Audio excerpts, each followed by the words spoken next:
नर्मदे हर में हूँ चिन्मय और हम हैं रवि दादा के साथ। और दादा के साथ हम मानस परिक्रमा कर रहे हैं नर्मदा मैया की। और हमारा आज का पड़ाव है मर्दाना। मानस परिक्रमा का अगला पड़ाव अपन मर्दाना। मर्दाना मर्दाना की कथा ऐसी है कि शरण ध्वज के पुत्र जी राजा मोरध्वज राजा मोरध्वज की वहाँ पे किला भी है। और राजा मोरध्वज की एक ऐसी कहानी है कि महाभारत रामायण ये तीनों त्रेता कलियुग और द्वापर जी इनके पहले भी एक सतयुग की कहानी है जी कि महाभारत होने के बाद अर्जुन को थोड़ा गर्व हो गया था कि मेरे से बड़ा कोई कृष्ण का भक्त नहीं है। अच्छा। तो इन्हें परीक्षा लेने के लिए खुद भगवान कृष्ण भगवान एक साधु के वेश में और अर्जुन को सिंह के वेश में और उनके साथ में और भी जो भी होंगे सब वेश में मोरध्वज के किले के ऊपर आए, राजा मोरध्वज के। और राजा बड़ा दानी था, कोई भी उनके द्वार पे आता था, चाहे ब्राह्मण हो, चाहे भिक्षुक हो, चाहे साधु हो, संत जो भी, उनको खाली हाथ नहीं जाने देता था। और इसकी वाह चारों दिशाएं में होने लग गई थी कि राजा मोरध्वज बड़ा दानी है। तो बोले चलो परीक्षा लेने ये आए राजा मोरध्वज के द्वार पे। तो साथ में सिंहों को लेके आए। तो आतिथ्य वगैरह बोले तो बोले हम भोजन जब भी ग्रहण करेंगे हमारा व्रत पूरा होने के बाद ही। राजा ने पूछा आपका क्या है? तो बोले हमारा सिंह भूखा है, आपका बच्चा को यदि आप काट के दाहिना अंग हमारे शेर को यदि देंगे और वो भी आँख में आंसू नहीं चाहिए, दुख भी नहीं होना चाहिए, खुशी खुशी से ये काम आपके पत्नी के साथ में करना है आपको, और वो दाहिना अंग हमारे शेर को देना है। तो पत्नी से इनने विचार विमर्श किया। विचार विमर्श करने के बाद में बोले कि ठीक है, आपका जो कहना है कि हम बच्चे को आरी पे रखा। तो उस समय कैसे कहावत है, ये पुराणों की कहावत है सब, ऐसा कहा कि बच्चे की आंख से एक आंसू निकल गया। तो आंसू निकल गया तो बोले ये हम इसको ग्रहण नहीं कर सकते, आपके आंसू निकल गए। तो बोले आंसू इसलिए नहीं निकला है कि मेरे को दुख हुआ या क्या है, मेरा आंसू इसलिए निकला कि मेरा एक ही अंग, इस मेरा शरीर का एक ही अंग आपके काम आ रहा है, इस खुशी का ये आंसू है। उसी समय कृष्ण जी अपने साकार रूप में जो पूरा मूल रूप में आए और उनसे प्रसन्न होके, ताम्रध्वज उनका नाम है, उनके पुत्र का नाम ताम्रध्वज था। तो प्रसन्न हो गए, मनवांछित आप फल मांग लो बोले। तो राजा ने हाथ जोड़ के कहा कि भगवान सतयुग में आपने जैसी परीक्षा ली, ऐसी कलयुग में ऐसी परीक्षा कभी मत लेना, ताकि लोगों का विश्वास भगवान से उड़ जाएगा। ऐसी परीक्षा वापस मत लेना बोले।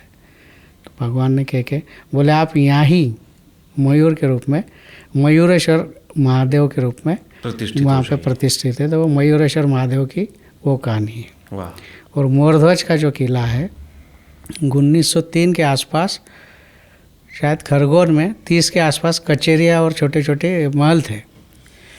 और उस समय ये महलों का और इनका कार्य शायद अहिल्याबाई होलकर ने ही किया था। अच्छा। और अहिल्याबाई होलकर ने पहली राजधानी मर्दाना को ही चुना था। अच्छा। तो ऐसे भी कहते हैं कि पहली राजधानी अहिल्याबाई होलकर की मर्दाना ही थी जी।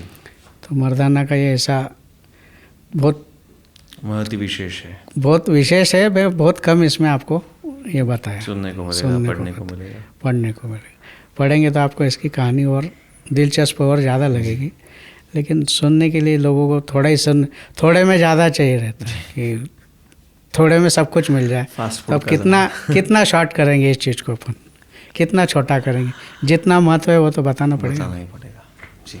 ये थी राजा मोरध्वज की कहानी। अगला पड़ाव तेली बथियान का है। अरे बाप रे। और उसके बाद आता है पिपली। इन दोनों स्थानों का महत्व क्या है? तेली भटियान के बारे में मैं बताऊंगा तो पहले सियाराम बाबा जी के बारे में बताऊंगा जी नर्मदा तट के बहुत बड़े सिद्ध संत हो चुके हैं। जी आज उनने अभी देह त्याग दिया है। तो हम जब 2012 के समय में नर्मदा जी की परिक्रमा में गए थे, गाड़ी वाहन से किया था, वाहन में पूरा साधन था। जी यानी ऐसा था कि किसी के आश्रम में यदि रुकने को जगह नहीं मिली तो अपने वाहन में इतना साधन होना चाहिए कि अपन जंगल में रुक सके। जी उस समय हम तेली भटियान गए थे। तेली भटियान में जाने के बाद में जो मैंने दृश्य देखा कि बाबा जी को पहली बार देखा था मैंने, कि बाबा जी 5-6 कुत्तों के साथ में बैठे हुए और एक इतना बड़ा कटोरा, उसमें खाना खुद भी खा रहे और वो कुत्तों को भी खिला रहे। ये अद्भुत संत की ये देखी। उसके बाद में परिक्रमावासी जितने भी आते हैं उसमें मैंने देखा और मैंने लिया भी वो चीज़ को। तो परिक्रमावासी जितने भी आते हैं उनको बिस्किट का पूड़ा, अगरबत्ती, कपूर, सूखा सीधा बोलते हैं उसको, भोजन बनाने के लिए उसमें गुड़, अमला गुड़ नहीं, शक्कर, चाय पत्ती, चावल, मिर्ची, यानी पूरा जितना साधन। और उसके बाद में स्टील की डब्बी में असली घी देते थे, पूरा हाथ में दे देते थे परिक्रमावासी को, और आने के बाद चाय पिलाते थे। तो हमने भी साधन लेके गए थे, तो मैंने कहा ये बिस्किट का पूड़ा देते थे, अपन पूरा बॉक्स वहाँ पे दे दिया। मैंने कहा दे दो। और मैं 100 रुपये देने गया। उनका एक था कि वो 10 रुपये लेते थे। 10 रुपये से ज़्यादा आज तक किसी से उनने पैसे लिए नहीं। और वो 10 रुपये का भी हिसाब रखते थे, नाम लिखते थे। तो मैंने 100 रुपये दिए थे, मुझे 90 रुपये वो वापस करने लगे। मैंने कहा नहीं बाबा जी 100 रुपये आप पूरे रखो। बोले मैं 10 रुपये से ज़्यादा लेता नहीं। मैंने कहा हम 10 जन हैं इसलिए 100 रुपये दिए। तो बोले कहाँ से आए हो? तो मैंने कहा मोरटक्का भक्तराज जी के आश्रम से आए। अच्छा, तो सबके नाम बताओ। तो मैंने कहा भक्तराज परिवार कर लो। चलो ठीक है, आश्रम से आए। तो बोले कोई बात नहीं। ये उनका मैंने देखा। और उसके बाद में एक ऐसा गोल बड़ का झाड़ है, बड़ा बड़ के झाड़ के पास में टाइल्स से चुना हुआ एक मंदिर है, कहते हैं। वो मंदिर तो मैंने देखा नहीं, फोटो आती रहती उनकी कि पहले इसके पीछे बजरंगबली का मंदिर था। तो किसी कारणवश, विवाद के कारण उन्होंने वो मंदिर को टाइल्स से, दीवार से ढक दिया कि विवाद नहीं हो। किसी कारण विवाद हो गया था, ऐसा गांव के लोग कहते हैं। और उसके बाद में बस वो मंदिर की पूजा, जो भी आप आएंगे नारियल चढ़ाएंगे, प्रसाद देंगे, तो नारियल खुद जाएंगे ऊपर से नीचे, वहाँ पे बजरंगबली के वहाँ पे वो नारियल फोड़ेंगे और सबको प्रसाद बांटेंगे।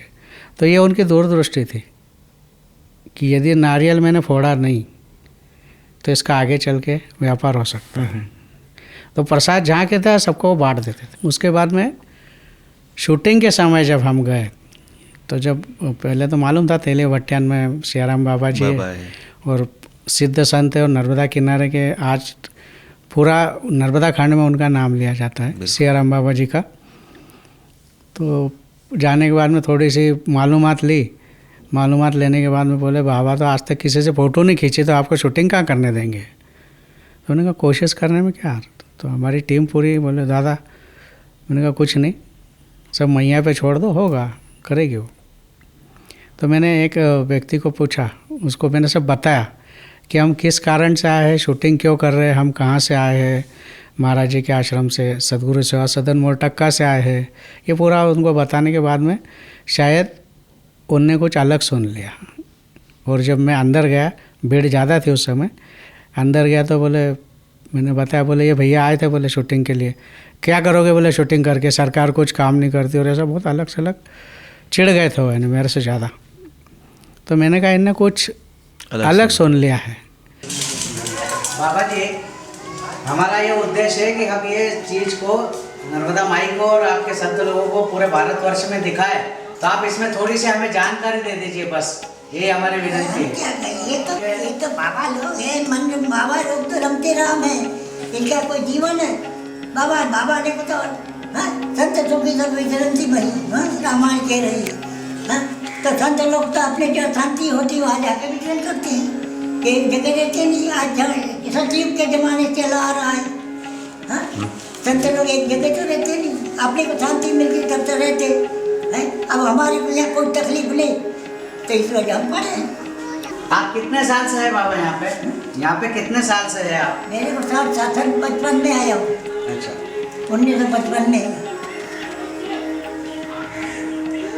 मेरे दाढ़ी मुझ वगैरह इसी जगह निकली है। अभी आपकी आप आयु बता सकते हैं? आयु की 82 साल की चल रही है, 81 हो गया, 82 में लग रही है। लेकिन जब आप बताओगे संसार को, तो संसार इसमें से ज्ञान है रहस्य निकालेगा। तो मैंने फिर उनको बाबा जी की एक पुस्तिका थी हमारी दिनदर्शिका, वो हाथ में दी। मैंने कहा हम सद्गुरु सेवा सदन भक्तराज महाराज जी के आश्रम से आए हैं। तो बोले क्या चाहते हो? तो मैंने कहा नर्मदा खंड में नर्मदा जी की हम ये पूरे तीर्थ खंडों की शूटिंग कर रहे हैं, तीर्थ क्षेत्रों की, तो इसमें आप जैसे संतों की थोड़ी दो वाणी मुलाकात हो जाएगी तो अच्छा रहेगा।